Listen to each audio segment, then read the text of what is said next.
You finally sit down, no work, no messages, no tasks, just a quiet moment to rest. But after 10 seconds, your brain starts. You should be doing something. You're wasting time. You haven't done enough today.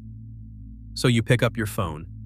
Not because you really want to scroll, but because doing nothing feels too uncomfortable. And somehow, relaxing feels less like recovery and more like getting caught. So why does rest feel wrong? The simple answer is stress. But the deeper answer is this.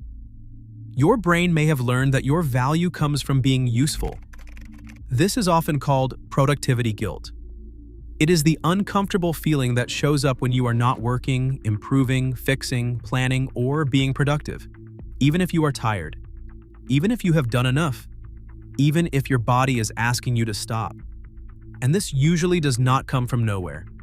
Most people are praised for output, for getting good grades, for working hard, for being reliable, for pushing through. So, over time, your brain learns a quiet rule.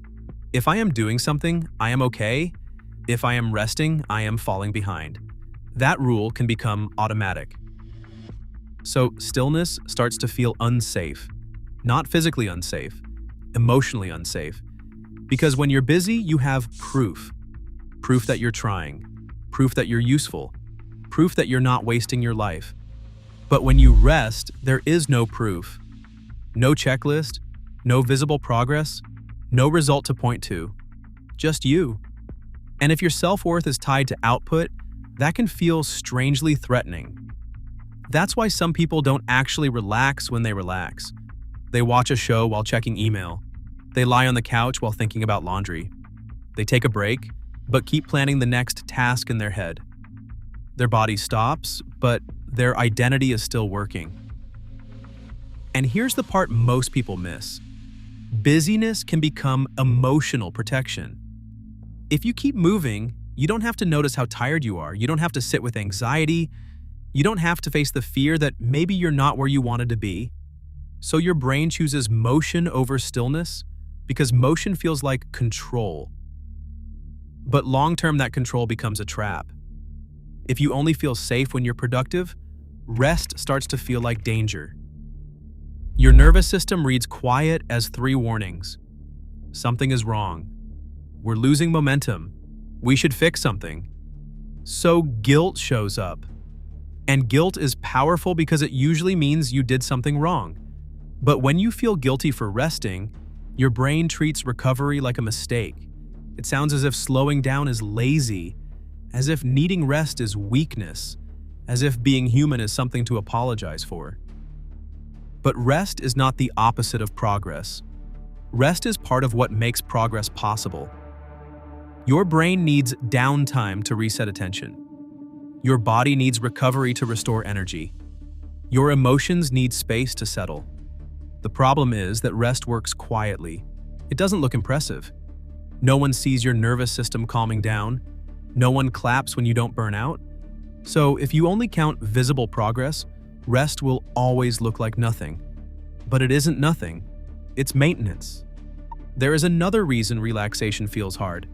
Unfinished tasks. Your brain does not like open loops, an unanswered message, a messy room, a decision you have not made, a task you have not started. These things stay active in the background. So the moment you try to relax, your brain brings them up.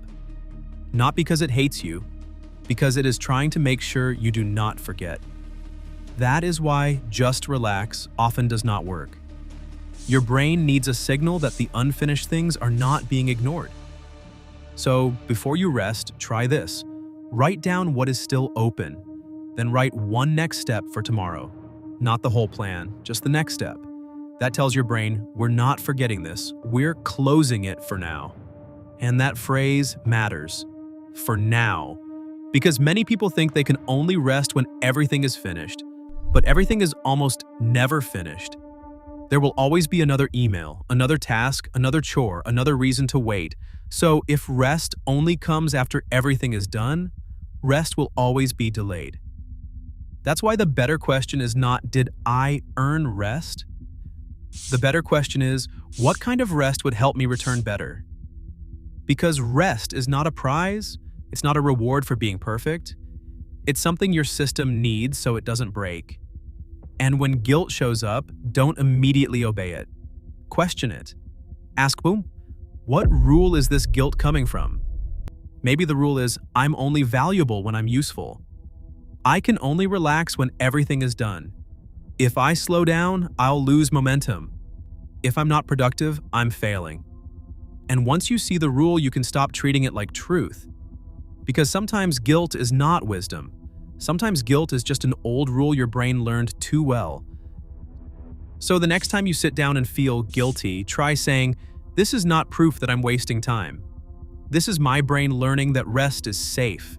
Then choose rest on purpose, not accidental scrolling, not numbing out, not avoiding your life. Real rest. Something that actually gives energy back. A walk, a nap, a quiet meal, a show you actually enjoy, a few minutes doing nothing. Because there's a difference between escaping and recovering. Escaping makes you forget for a moment.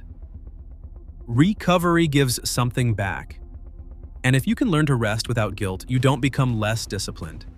You become more sustainable. So if relaxing feels wrong, maybe the problem is not that you're lazy. Maybe your brain has learned to confuse stillness with failure. The way out is not to earn rest perfectly. It is to practice receiving it without apology. If you enjoyed this video and want to understand more of the hidden mental patterns behind everyday behavior, consider subscribing to Mind Habits. Because the more you understand how your mind works, the easier it becomes to stop repeating the same patterns.